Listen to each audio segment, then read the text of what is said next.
শিকল বেরি দিলে কি আর কাউরে বান্দা রাখা যায়?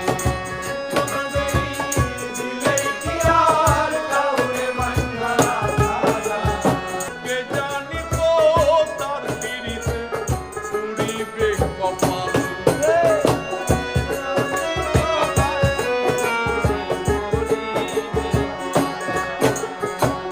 তোমার যেমন পুরায় ঘটি আমার তেমন হাল।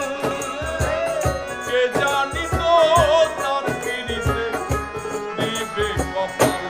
মল্লিক কান্দে সর্বদাই রে, কান্দে সর্বদা।